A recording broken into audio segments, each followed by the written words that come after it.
What is up, guys? Welcome to a new season of RollPlay R&D. My name is JP McDaniel, the host and one of the cast members here for R&D. You can already see our guest, but we're going to get to see what the rest of the cast has been up to before we even let Jesse talk.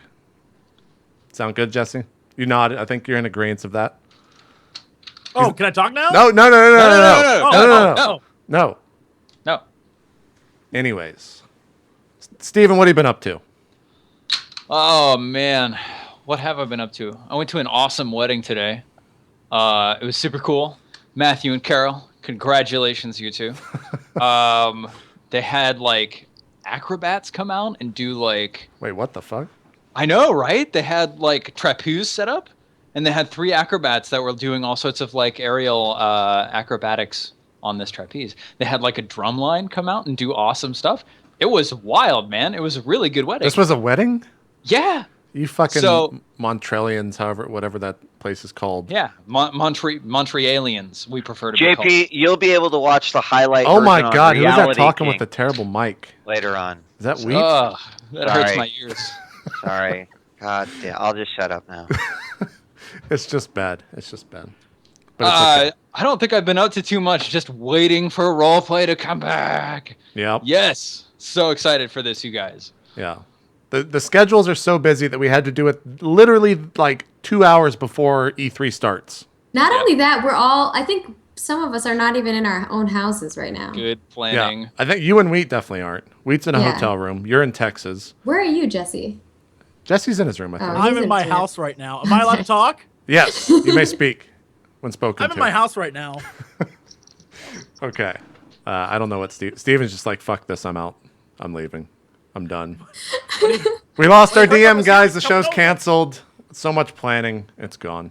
While he's gone, Wheat, what are you doing in a hotel? I'm at E3, and you know what? For the record, everyone, I frantically messaged JP before I left, and I was like, shit, JP, shit. I can't find my good mic. I don't know what to do. He's like, man, don't worry about it. So just... You messaged me as I was on like 2 hours of sleep, and I'm just like, well, there's only one person to blame. That's JP. All I'll say is that I'm out A3, getting ready for coverage. I'll be doing it all day tomorrow for 13 hours on twitch.tv/Twitch. Are you excited? I hope you'll join me. I'm actually really excited. Okay. I'm really excited. But I will instantly deflate if Beyond Good and Evil 2 is not shown at the show. Yeah. So we'll see how long I can ride on my adrenaline high before I'm disappointed. So like midday, you'll find out if you're going to have a good or bad day. Yeah, pretty much. Yeah. Okay. Pretty much. Cool. We're here for you, Wheat, though. We're here for you. Thanks. Just let us know. Thanks, Maggie. I will. I might need Me and Jesse, we're not. We're not. No, you're on your own. Some of us are here for you. Yeah. Okay. There you go. There you go. 3 out of 4 ain't bad, I guess. Exactly. Exactly. Maggie, what's going on with you? I'm like in your house. Yeah, it's kind of weird at all. Yeah. Oh, internet shipping. So we couldn't be in the same room because we would be picking up each other's own mics. See, I was legit. If you know I brought what we're saying. Yeah, my blue snowball, my own camera. No. I have been doing all kinds of things. So if you've been following me on late Twitterverse, I was in, Dallas. So I was hanging out with all the cool people at A-Kon. So if you were at A-Kon, maybe you saw me. If not, then that's okay too. Hopefully you were having fun. It was amazing. I got to interview, oh my gosh, so many cool people. I think my favorite interview was with Helen McCarthy. She's like a manga historian. I love her so much. I just want to like pick her up and take her with me everywhere. She's like the grandma that everyone wants. I saw your picture of that, Maggie. Yeah. That looked awesome. She's amazing. And just so many other really, really cool people, a bunch of voice actors that I got to meet, and it's just been really exciting and fun for me, especially just because I'm a huge anime and manga fan. And yeah, so that's been what's been going on with me. E3's coming up. I'm going to be going and hanging out there, probably stop in, see Wheat and all my other homies that are working. I'm actually not working this year, which is the strangest thing because SOE isn't actually having a booth this year. So weird. I've never experienced this before, but I think it'll be fun just to kind of hang out and network and be around friends. Other than that, I don't know. Working, gaming. I have like 2 or 3 hours left of Wolfenstein. So. There you go. You got to finish that after. Oh, I got my sub button. You got a For sub button. realsies. No and shit. I got my first icon, which is my little anime Luperza chibi. It's pretty exciting. What's the channel? You guys still don't know the self-promotion thing. What's the channel? Uh-oh. You don't know what's your Twitch channel? That's what I'm. What is it? Oh no! Like the whole thing froze. I couldn't hear anybody. Twitch.tv/Luperza. There you go. There you go. Sub button it up. Yeah. I gotta ask, does anyone make the terrible joke at Akon of like, where's the Akon and Young Jeezy performance? Is that a thing? Oh, for sure. Okay. Seriously. Okay. And when I told my friends, because I don't think about it. Like a lot of my friends are not anime and like manga fans, so like when I said Akon, they're like, "Oh, cool. Where's the concert?" Or they were like naming off the. Oh, I'm like, no, not that kind of Akon. You misunderstood completely. I'm a metalhead. I'm always like, you guys know I like rock and metal, but they're like, well, maybe you secretly liked Akon. I don't know. We don't know. Cool. Well, let's introduce our guest here, Jesse. Hi guys. Who the hell are you? How'd you get on the show? My name is Jesse Cox. You can go check out my YouTube channel, youtube.com/Jesse Cox, or my Twitter, which is @Jesse Cox, or my Twitch, which is twitch.tv/Shaboozy with an Z-E-Y. That's how you do it, Maggie. And Yeah, I'm impressed. Jesse's an old Dad. vet. I didn't hear anything that he said. God damn it. That's not the point. Hearing it isn't the But point. It's the Jesse, impression. how did you become part of you this? You fed me grapes once. That's all the internet needs And to know. That's how you That's all got the on internet here. needs to know. It's on footage. I It's on fed you film. grapes, and then that is how this happened. Good. I hope That's that. all the- I hope- that's the I hope story. that's the story. I hope that's the story. That is the story. Were Don't you, tell it were any you other way, reclining, Jesse. Jesse? I was laying on a pillow on a couch with my head on a Nice. pillow and a crown on my head. Nice. As she fed me while dressed as an elven warrior Oh my god. in front of people looking on who were like, "What is even happening right now?" It was great. It was really great. Kudos to you, Jesse. Good job. There's a YouTube video of this. I'm sure someone will be able to find it and GIF that. Maybe so. Kind of jelly. Maybe I so. felt good about the whole situation. No, I make videos and I act like an idiot, and I'm on the Co-optional podcast with TB, and JP's been on it a bunch of times, and I wormed my way onto this because I want to ruin something else on the internet. Nice. So it's always good. yeah. I gotta ask, what is your? And remember, this is a PG show. What is your role playing experience, Jesse? I don't think it would be nearly as heavy as a lot of people on the internet who roleplay. Every once in a while, I'm like a party role player. Does that make sense? Like if it's So you it's just go to usually parties some and of like say that you're someone else, or what is like? What is this? Well, I mean that's true. That's true. No, like it's just usually if there's a big group of people around and someone says let's role play, let's D&D something. I need It's to go like, to these parties, man. This sounds awesome. And I'm like, yeah, sure, okay. But I'm never like, let's plan this out and let's make this happen. Usually that's not the way it works. I do have a go-to character. It's a D&D character. His name is Grubthok the Deballer. It's a totally serious character. He is a hobgoblin shaman who, because I learned while reading about the background of shaman characters, that they can use totems to summon spirits. And so my character collects the balls of fallen male victims and uses them to summon them as spirit slaves. Yeah. And so of course all the dungeon masters and stuff, they're usually like, no, oh yeah, well they hate you. All your spirits hate you. So the way it usually plays out is I collect their balls and they never are helpful. And so I summon assholes back into the world and they're just like, why would we help you? You took our balls. And it's pretty fun. So Nice. yeah, that's my go-to character. And I play him super seriously. Everyone's like, that sounds like you're joking. It's like, nope. No, Nope, that sounds that's- fantastic. Yeah. So, I think your cred is already there. The Thank community you. has already accepted you. The Nicely right done. kind of character to play. Yeah, you're welcome into the community.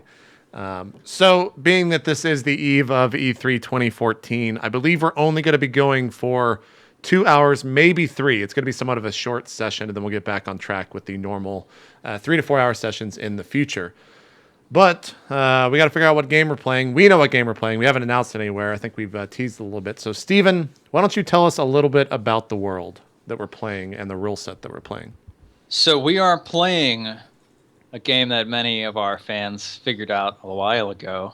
We're playing Numenera, a game by Monty Cook, who was one of the writers on 3rd edition D&D, if I'm not mistaken. So the setting of the world is that it's set 1 billion years in the future. Is it really 1 billion? Not with an M, but with a B. Okay. And there have been 8 great civilizations that came before us.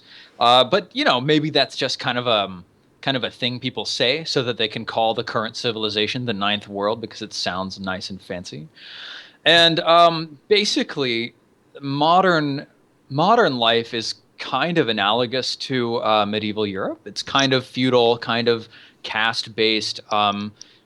Most people are sort of locked within the role that they were born into or sort of apprenticed into.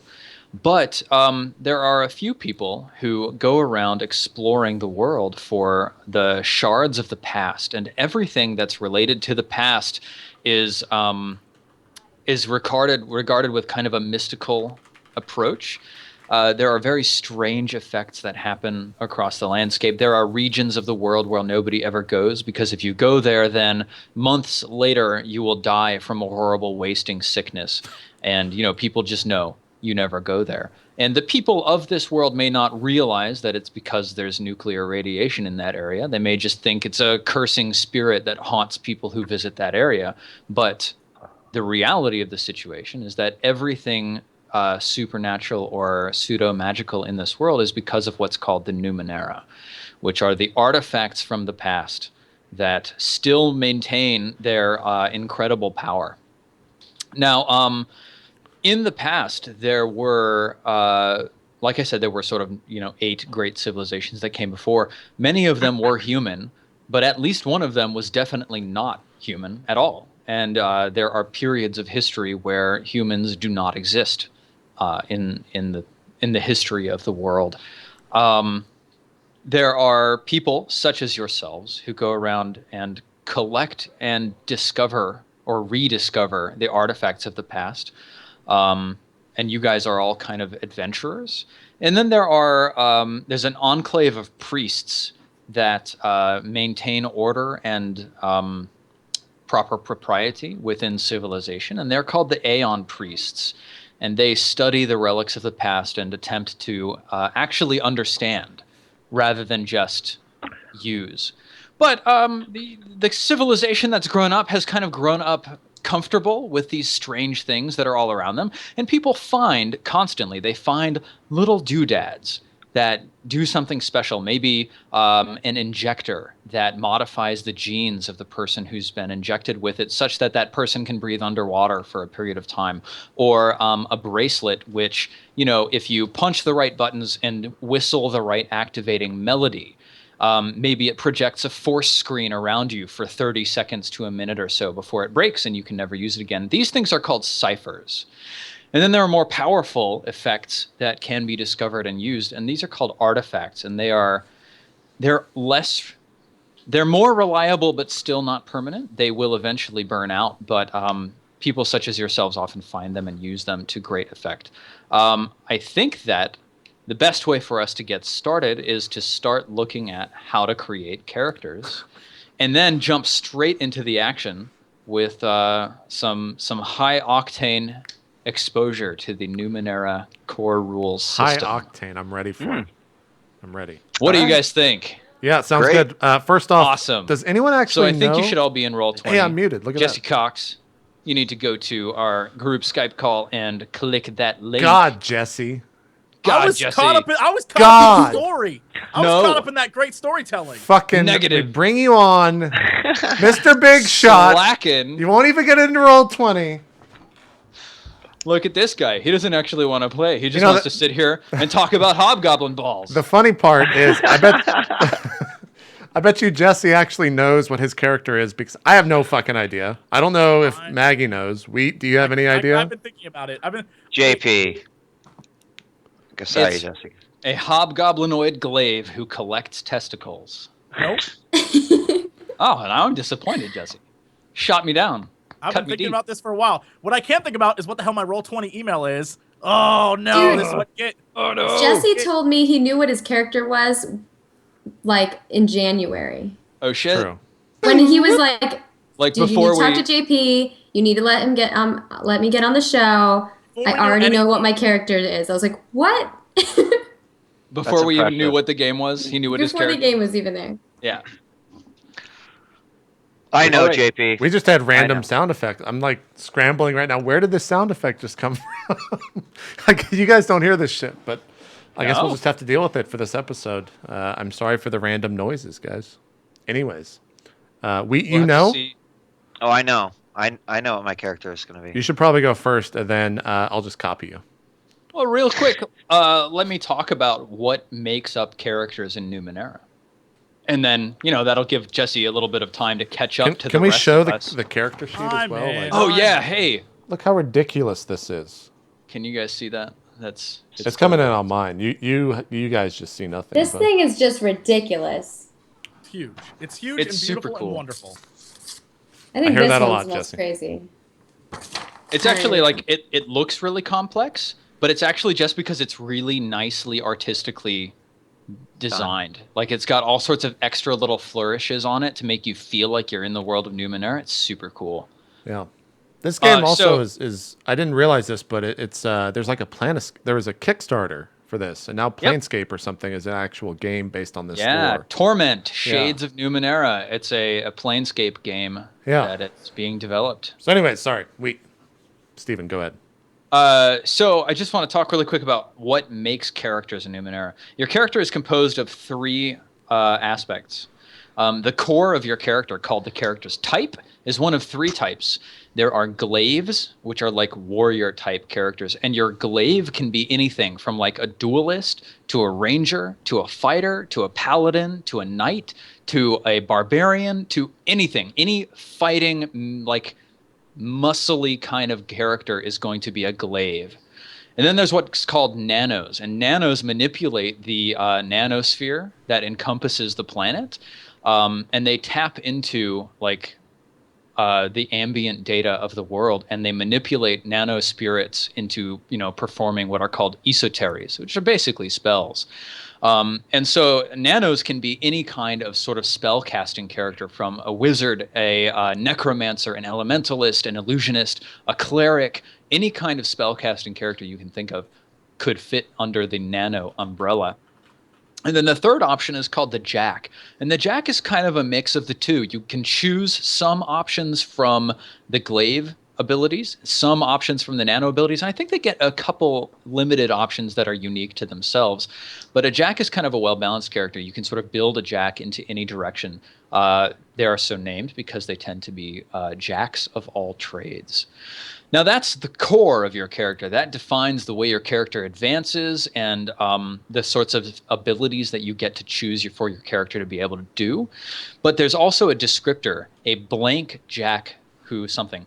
And that sort of sets up, that's an adjective that sets up the way your character interacts with the worldview. A vengeful glaive is a lot different from, say, a merciful glaive. Let me actually look at some of these character choices and see if I can give you some good ones. What page is not the foci, but the foci, but the descriptors on? Do you know? So take a quick look.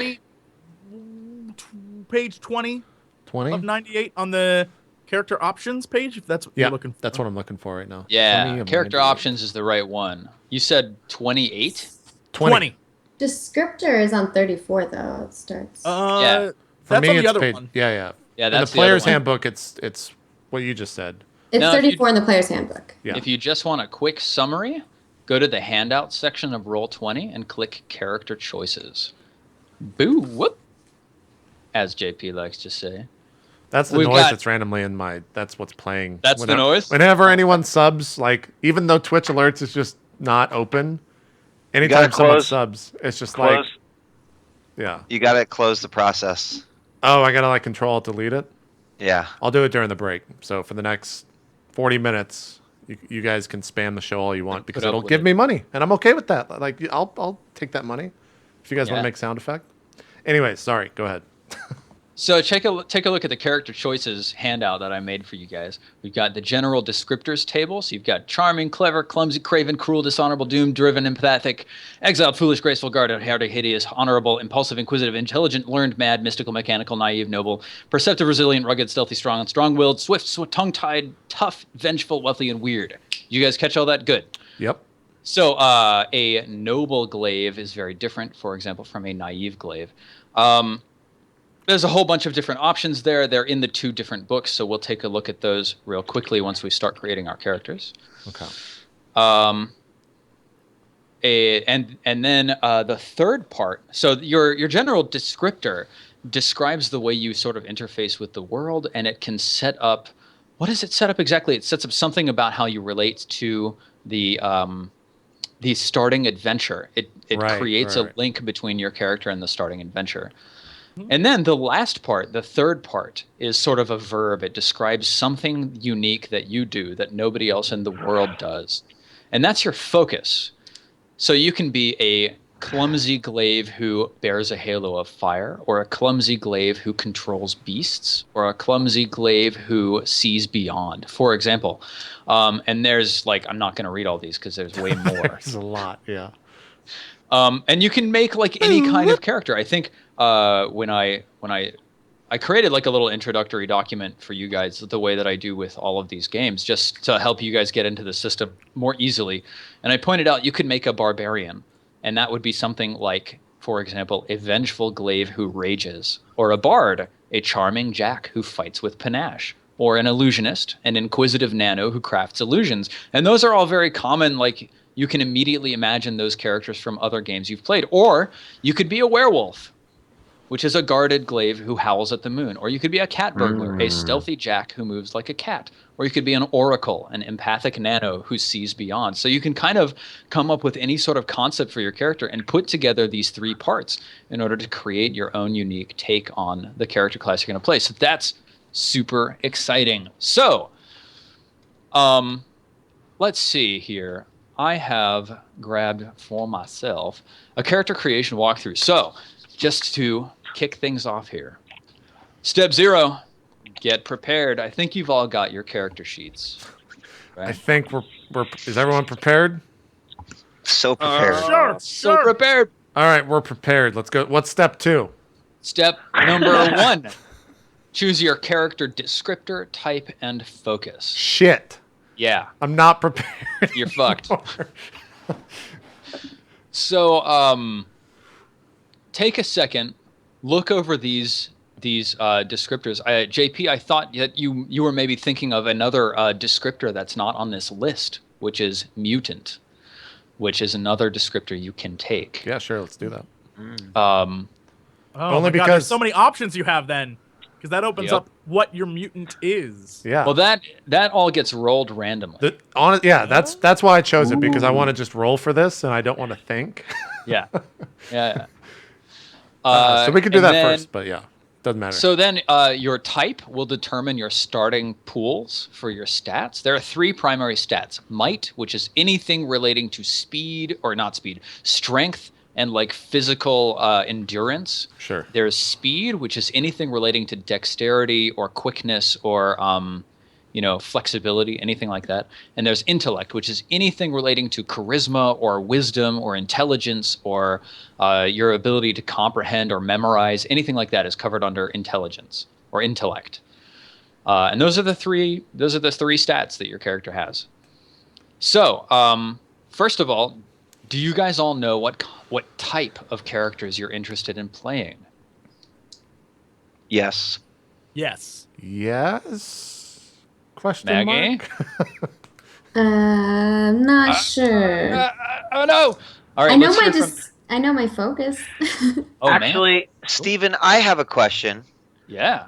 If glaive and nano are a choice, just hypothetically or out of curiosity, why wouldn't you want to be a jack?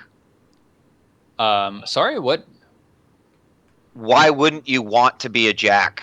A glaive gets access to certain skills that the jacks do not. Okay. So a Jack chooses, like, he's got sort of a subset of glaive skills and a subset of nano skills, but he doesn't get access to all of them from either of them. So, like, if you want to mix being like a melee, or if you want to mix being skilled in like martial combat and esoteries, then you should choose to be a Jack. Gotcha. Okay. So, like, I was just curious. You can imagine being some kind of like spell sword, and that's a good thing for a Jack. Whereas as a glaive, you would never really get the opportunity to be a spell sword type character. Gotcha. So, djWHEAT, what type of character are you? I am a Nano.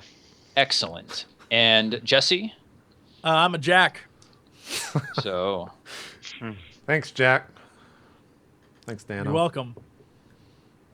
Jack. Okay, I think I JP? know now. Do you want descriptors yet, or do you just want what we are? Not yet. I'm just going for type right now. Maggie, what are Gotcha. you, Maggie? I think I'm gonna go nano, Said but I don't. Not knowing what he is. I think that's gonna go well with what I picked for my descriptor and focus. Cool. Nano it is. And JP? I'm a glaive. Yeah, buddy. That was the right choice. Okay. So I like that positive reinforcement. You've already chosen like a lot of stuff for your Yeah. character. Tell us about your descriptor. My descriptor is impulsive. Yeah. So let's see. Where is that descriptor? Impulsive, that's in the character options. So I'm going to read this off here. CDFGHI. Impulsive, you have a hard time tamping down your enthusiasm. Why wait when you could just do it, whatever it is, and get it done? You deal with problems when they arise rather than plan ahead. Putting out the small fires now prevents them from becoming one big fire later. You are the first to take risks, to jump in and lend a hand, to step into dark passages, and to find danger with your face. I added that. That was artistic license. Nice. It's about right. Your impulsiveness likely gets you into trouble, etc., etc. So let's see. You're a Nano. So taking a look at the Nano character stats. Character type, Nano. So, Nano starts with the following stat pools: a might pool of 7, a speed pool of 9, and an intellect of 12. And you get 6 points to divide among your stat pools however you wish. So you could end up with a might pool higher than your intellect pool, but I don't know that that would make a whole lot of sense. Question, Steven, are stat pools XP, or is XP completely different from all of that? XP is completely different from all of that. All right, because I know XP is used as like a currency almost in this game. I Yeah, just wanted to know. yeah, and actually your So- stat pools are kind of used as a currency. So Okay. just to go over this, the way this works is tasks have a certain difficulty, and a difficulty defines the target number that you need to roll in order to succeed at a task. Now, if you find that you're facing a difficult task, like you're trying to decipher a touchscreen data slate or something like that in order to open the door before the bellow heart comes crashing into the group, you're probably up against an intellect task, and it might be pretty difficult. But if you want to apply effort and spend points from your intellect pool, then you can reduce the difficulty of that task, which lowers the target number that you have to roll and increases your chances for success. And that's basically the core mechanic of the entire game. It's that simple. You're just rolling a It's d20. that simple. It's that simple. That You're rolling a d20 and trying to beat a number, and that's it. So, djWHEAT, let me hear Yes. about your impulsive character. So impulsive increases your, what is it, speed pool by 2 points. Have you placed your points out in your pool at all? 7, 9, and 12 was default, so now I'm 7, 11, 12. With 7. 6 to use. 11, 12. And then you get 6 extra points to distribute wherever you'd like. Okay. I'm going to put 4. You said 6, right? Mm-hmm. I'm going to put 3 into intellect to make 15. Mm-hmm. Speed up to 12, and might to 9. 9. Beautiful. So these stats, they're also your hit points. So when you get hit in What I melee, meant to say was might to 10 and speed to 11 is what I meant to say. that's fine. We're still in character creation, djWHEAT. You can adjust all of this stuff whenever you want right now. So all three of these actually form up your hit points. When you get hit in melee combat or ranged combat or whatever, generally you're going to take damage to your might pool first. When your might pool is 0, you start taking damage to your speed pool. When your speed pool is 0, you start taking damage to your intellect pool. If your intellect pool is 0, you're probably dead. Oh no. Yep. Very cool. All right, let's see what else Impulsive does for you. I'm gonna go through this slowly with djWHEAT so that the rest of you have some time to think about your character and follow along in this process with us. But I'd like to just hear from you guys what you've chosen. So skill, you're trained in initiative actions to determine who goes first in combat. So I'll write that down here. Where is that? Initiative. That's from your Impulsive. I'm sorry. Where do I put that? So on the second page of the character sheet, on the upper left-hand side, you've got skills. Mm. And you've got all of these little boxes and then a T and an S, and they all sort of have this lightning bolt that goes to one of these stats. Who knows? Whatever. Right. So you are trained T in initiative. And does that go under might, speed, or intellect? I'd put it under speed because initiative is a speed test. Gotcha. So if you're fighting a level 6 creature, then your target number is 6 times 3, which is 18.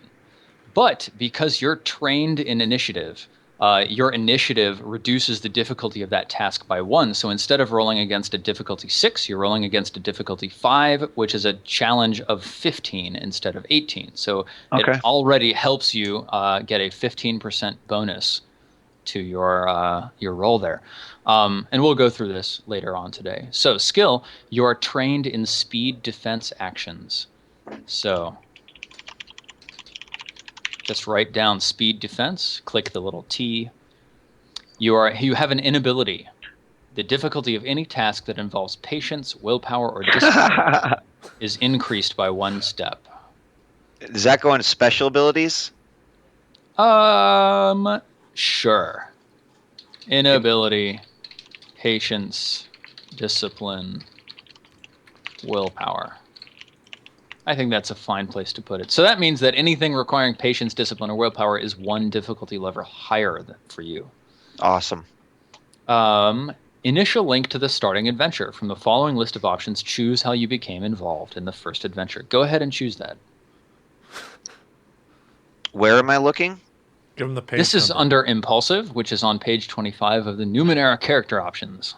Okay. I'm sorry, I didn't have that one open. God. I failed. 25. I'm going Jeez. there. 25. Thank goodness for Adobe. Okay. Okay. Impulsive. Yes.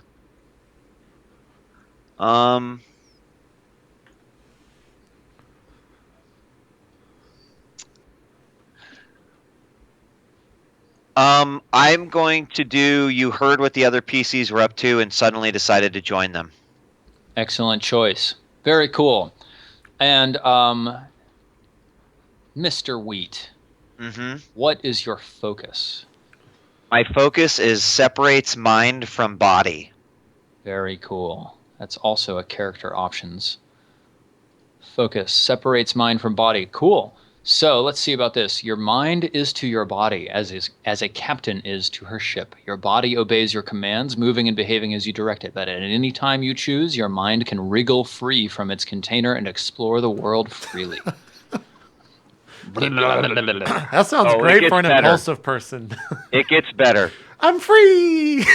Just like fly off. So, let's do these connections later once we know what the other PCs are. Sure. But that's super cool. So we'll choose a connection to 1 or 2 other player characters as a result of this.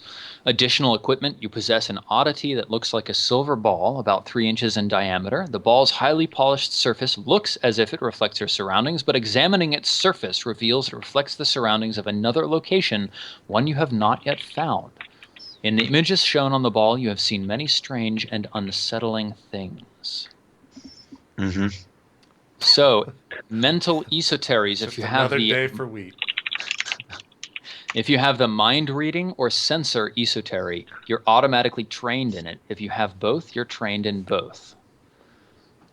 some minor effect suggestions. So if you roll a 17 or an 18 on your d20, you have an asset on any action that involves using your senses, such as perceiving or attacking, until the end of the next round. Major effect suggestions: if you roll a 19 or a 20, your intellect edge increases by 1 until the end of the next round. Wow. So Look at you! let's talk real quick about edge. Edge is an interesting thing. Edge is it's so when you spend points to apply effort, generally the first level of effort costs 3 points and subsequent levels of effort cost 2 points. If you have edge in a certain pool, it means that spending effort is cheaper for you. So if you have an edge of 1, your first level of effort only costs 2 points. If you have an edge of 3, your first level of effort is completely free, for example. So gaining intellect edge is pretty powerful. Also, And when does that happen? If I get a 17, 18, or 19? if you get a 19 or a 20, you gain a major effect. And that can be sort of anything. There's a whole bunch of suggestions for major effects, and I'll probably rely on you guys and say, hey, you know, you got a really good roll. What do you want to do here as a bonus to you? Gotcha. Of course, there's a downside to that as well, which is that anytime you roll a 1, I get to step in and say, oh, you know, something fucked up, and here's what it is. And I'll probably be asking you guys for suggestions of what went wrong as well. So that's basically where we troll each other, right? That's where I come in. Exactly. Okay, great. Yeah, that's where Fantastic. JP comes in. Woo, I'm pumped. So you also gained a new ability for being a person who separates mind from body. You gained an ability called Third Eye. It costs you 1 intellect point to activate. You visualize a place within short range, which is about 50 feet away, and cast your mind to that place, creating an immobile, invisible sensor for 1 minute or until you choose to end this ability. While using your third eye, you see through your sensor instead of your eyes, using your normal visual abilities. So that's a neat little thing. And as you go up in tiers, you gain a new ability for every tier. Have you chosen the esoteries that you gain as a result of just being a nano? No. Ah, okay. I'll I'll let you take a look. There are 2 pages that you want to look at. This is where it gets a little tricky. Okay. So you guys don't have the core Numenera book, do you? I should open the Numenera Player's Book, and then I can tell you where all this stuff is.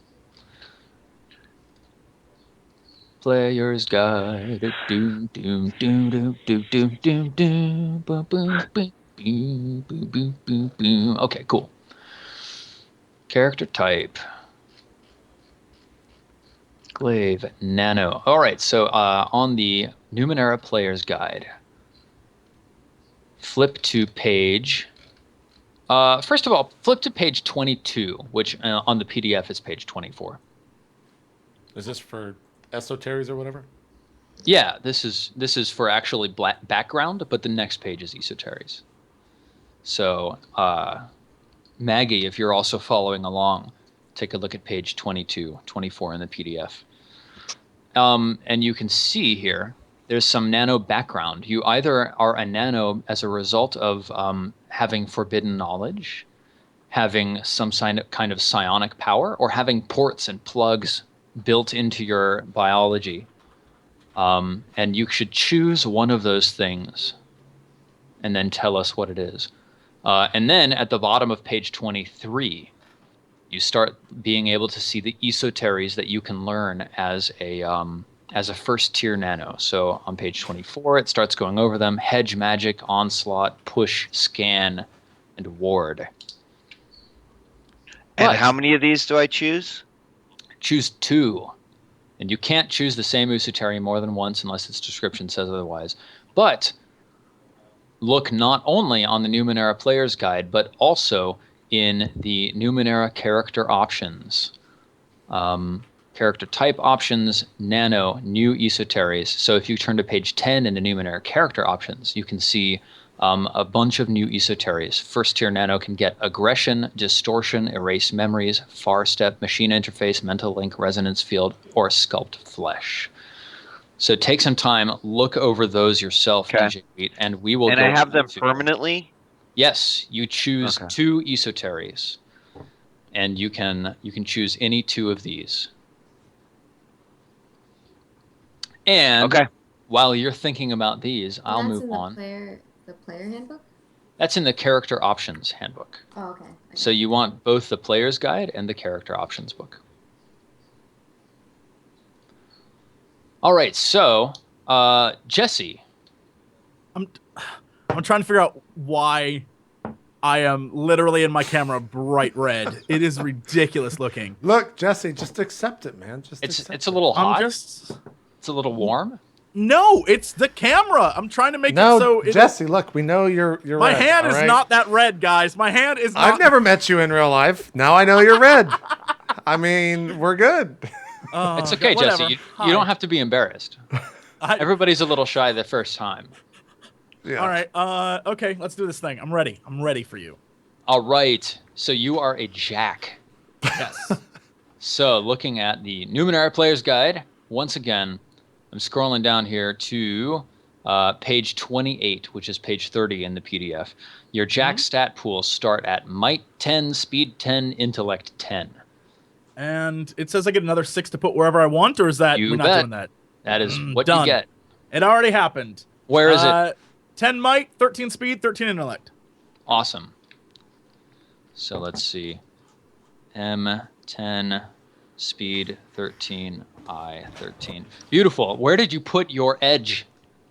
I don't know. I Okay. didn't do that yet. That's fine. So your background. Let's hear about your background. Were you born lucky? Did you come from? Can you really quickly, so I don't completely seem like an idiot? Can you explain my edge to me really quick? I don't know how effective I'm going to be at that, Jesse. There's only so much I can do, man. Well, we're in trouble. We're in a lot of trouble. So your edge reduces the cost of spending effort. So if you, as a Jack, you're using your speed defense to dodge out of the way of a couple, like nanobot dart bullets that are flying in your direction.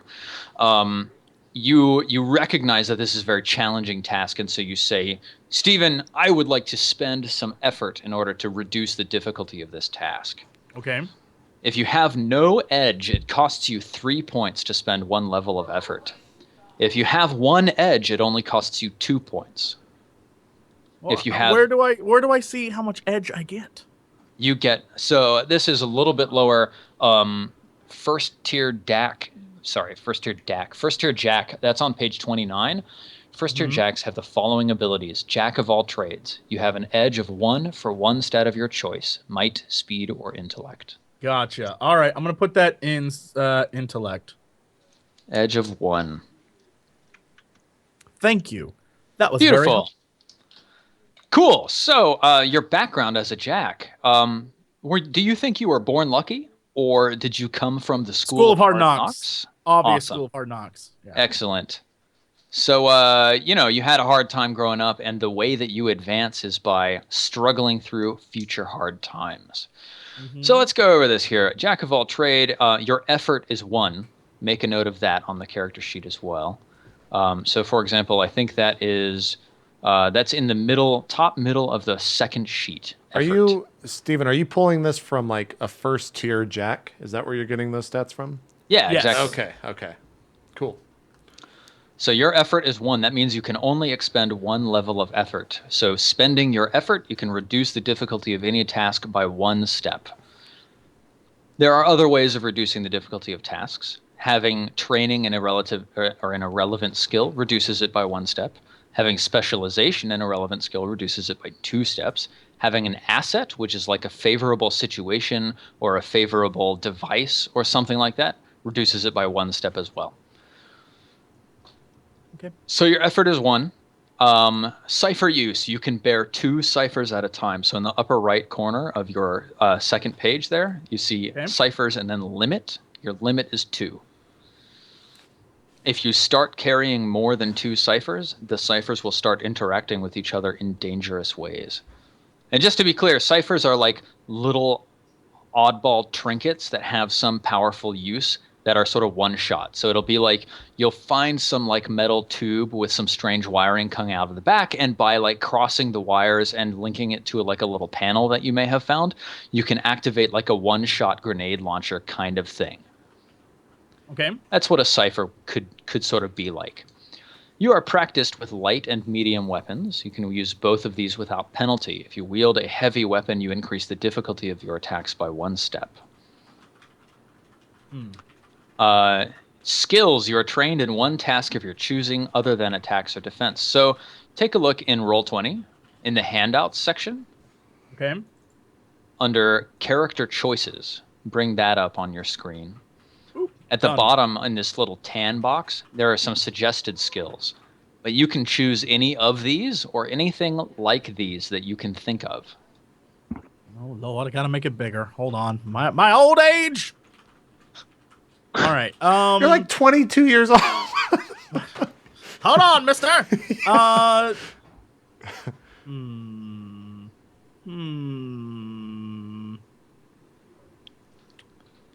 I'm going to choose.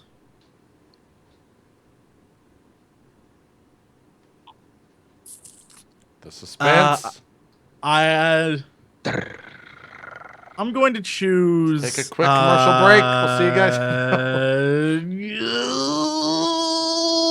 Boy, I didn't think about this. Let's do Ball chopping.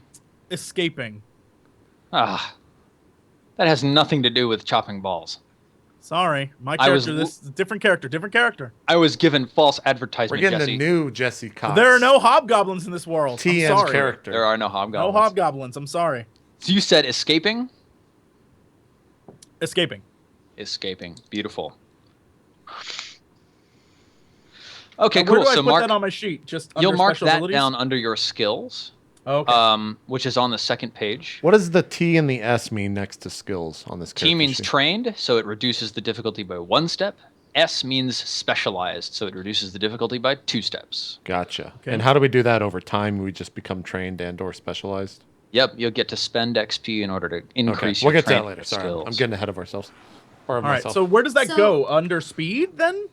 Man, I think escaping could be either speed or might. How do you want to um, escape? You want to punch through a wall or you want to fucking run away, Jesse? Exactly. Run away.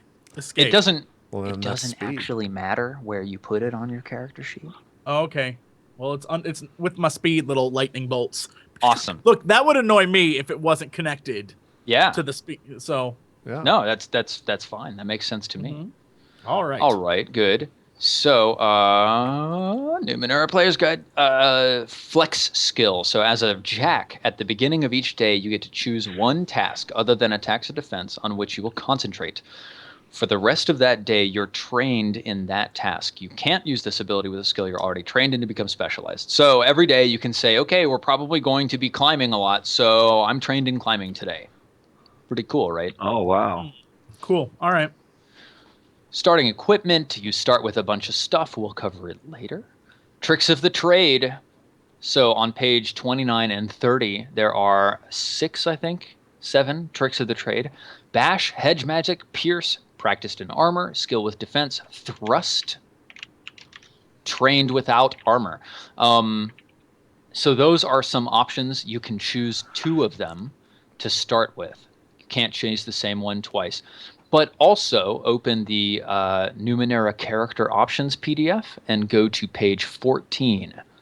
And there are more first tier Jack tricks of the trade on the upper right hand column of the page. Combat ruse, decipher, gather rumors, rope trick, sabotage, tracer, and vision.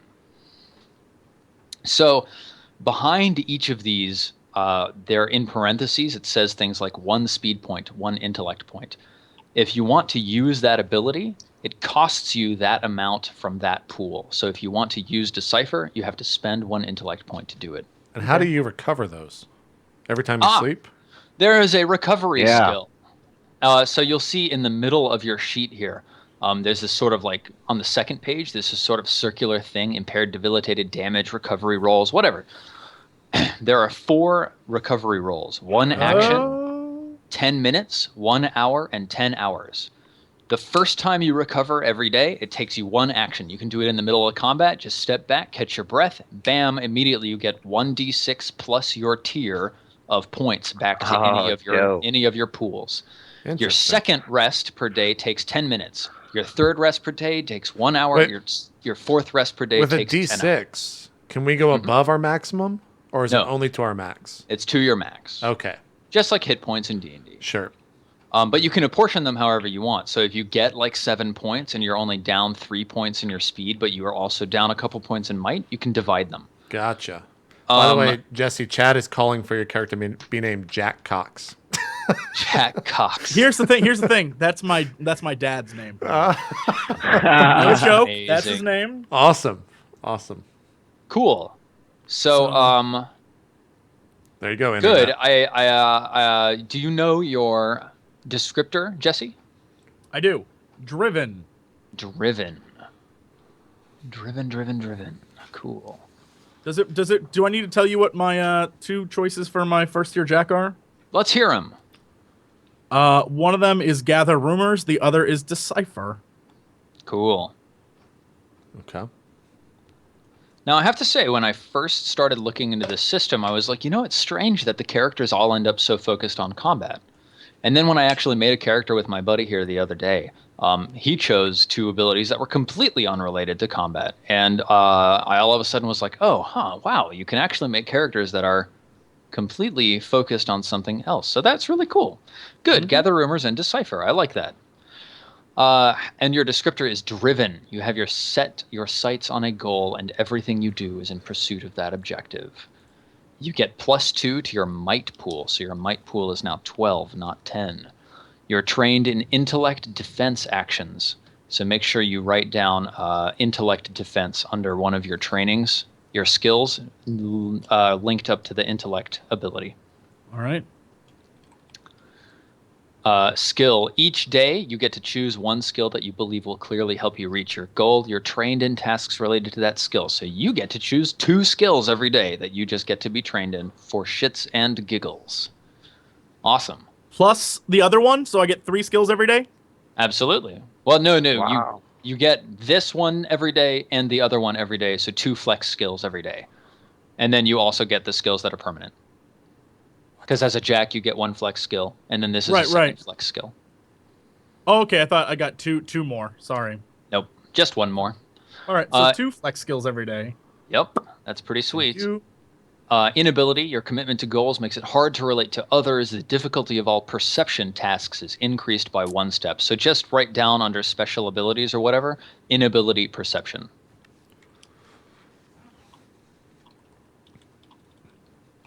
Okay. And your initial link to the starting adventure. I'm going to let you look over that and choose one of those. All right.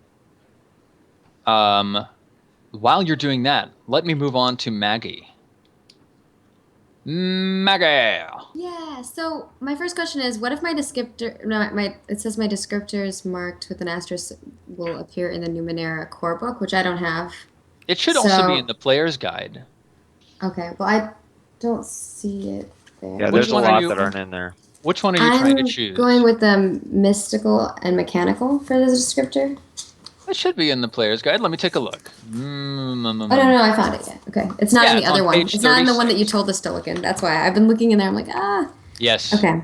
It's, I have to say, one of the things I've been finding about this rule set is that even just like getting used to it, it's taken a lot of flipping back and forth between a lot of books. Yeah, so I have the one book there and this one here. Yep, exactly. Are we not doing our focus yet? Were we holding off on that? I was going to let you choose that thing and just go through this, like what we've done so far with Maggie. Yeah, to make sure. Because the focus is a little simpler because it just gives you a new ability. All right. So mystical, mechanical. I have everything ready, but minus the intricacies.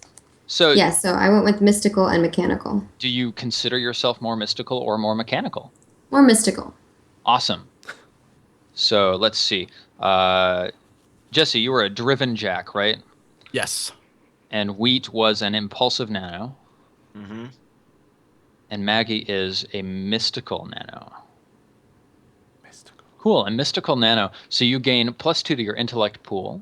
You're trained in all actions involving identifying or understanding the Numenera. You can sense magic. That's pretty cool.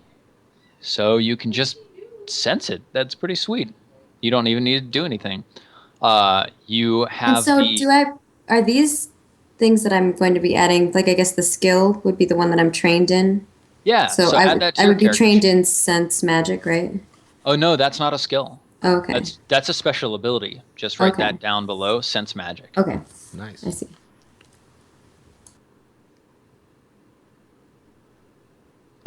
You automatically gain the esoteric known as hedge magic, which is kind of small tricks. You can like change the color or appearance of a small object, cause small objects to float through the air, clean a small area, mend a broken object, things like that.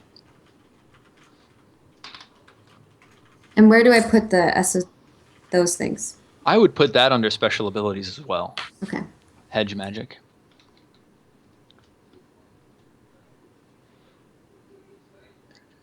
You have an inability with any task involving charm, persuasion, or deception. So just write down inability, charm, persuasion, perception. Deception.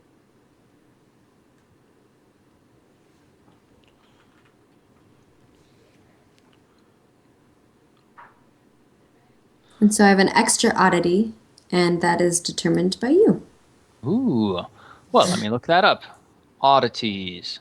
We're kind of doing this in a different order per character, so it's great. I'm sure it makes it feel really easy for everybody to follow. Maggie, would you roll 1d100 for me, please? Sure. Let me pop that up over here.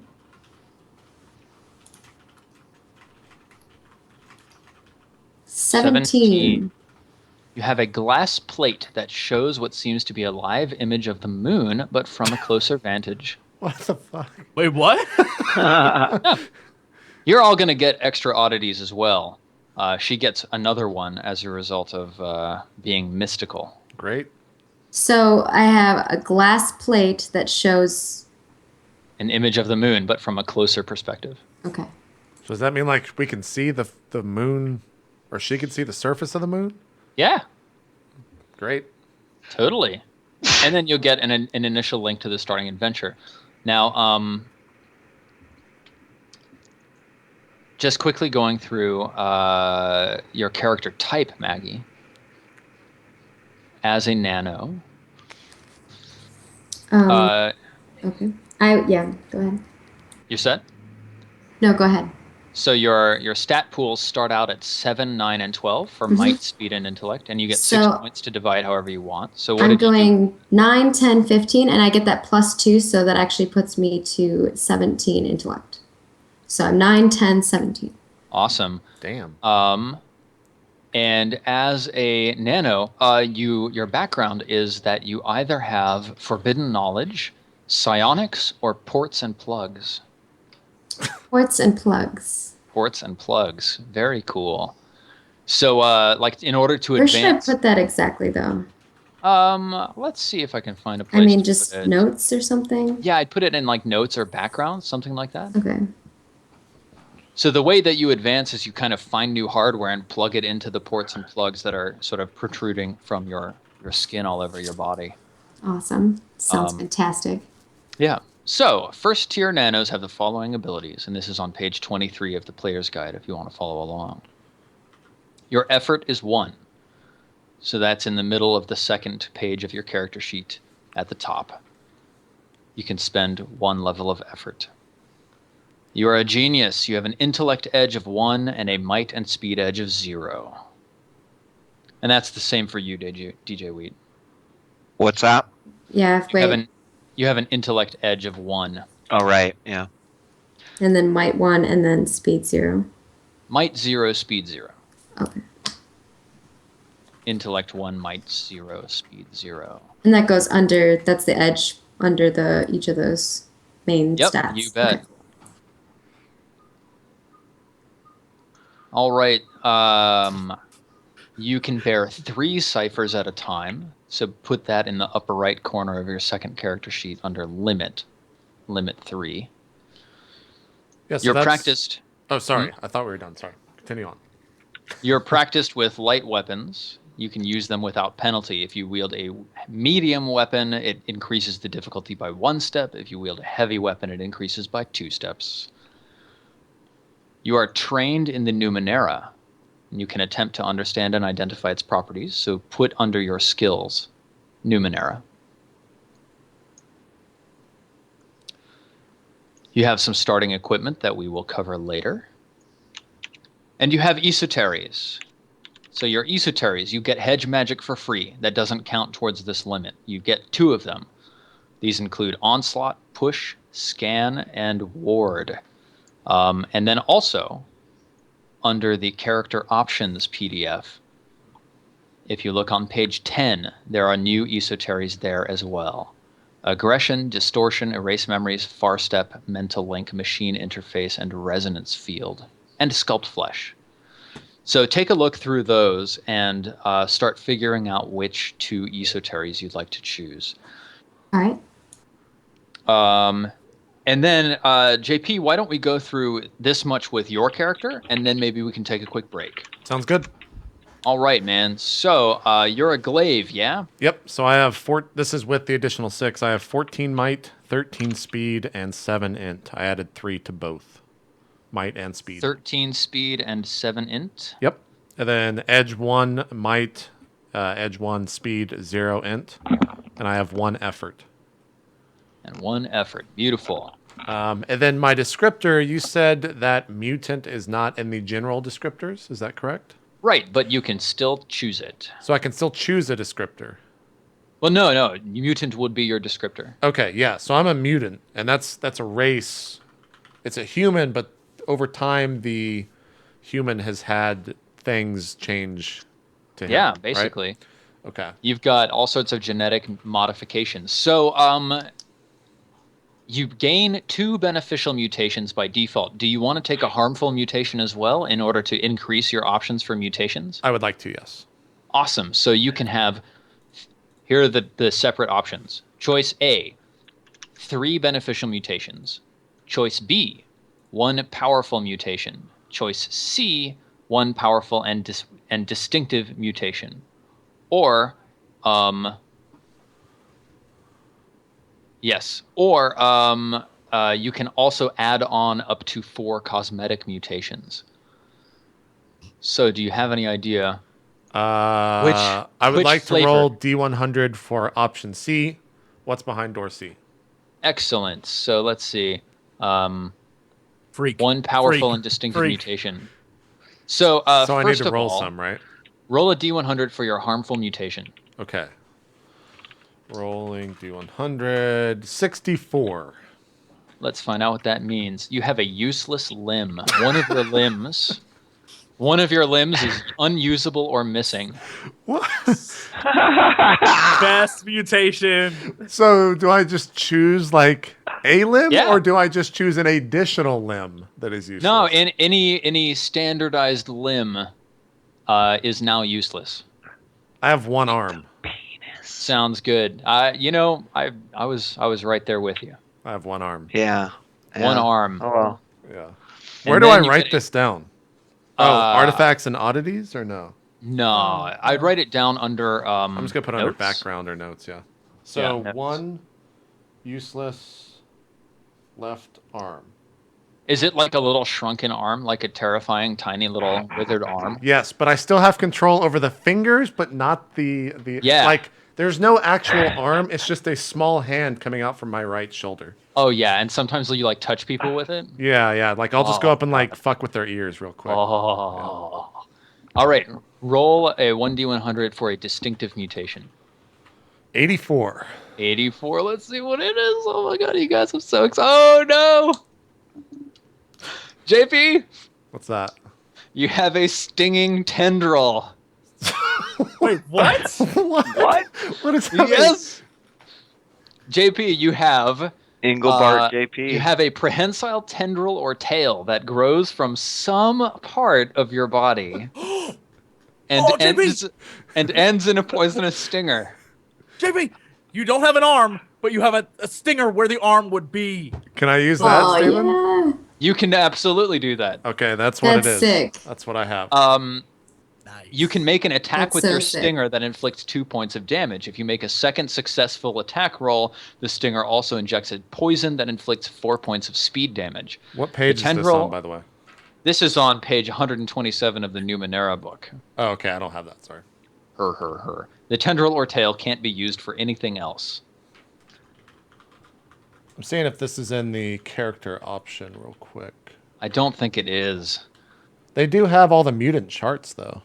Oh, do they?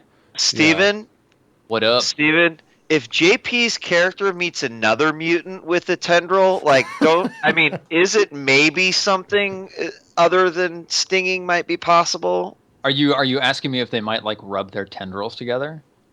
It says it's not used for anything. And I'm just wondering Man. if maybe. You know, I really Maybe. think that if JP really role plays it, really gets into it, I would kind of allow him to come up with, you know, So, another limited use. That was a distinctive, you said? Distinctive Yeah, that was a mutation? distinctive. So in the character options under distinctive mutations, 84 is organic steel flesh.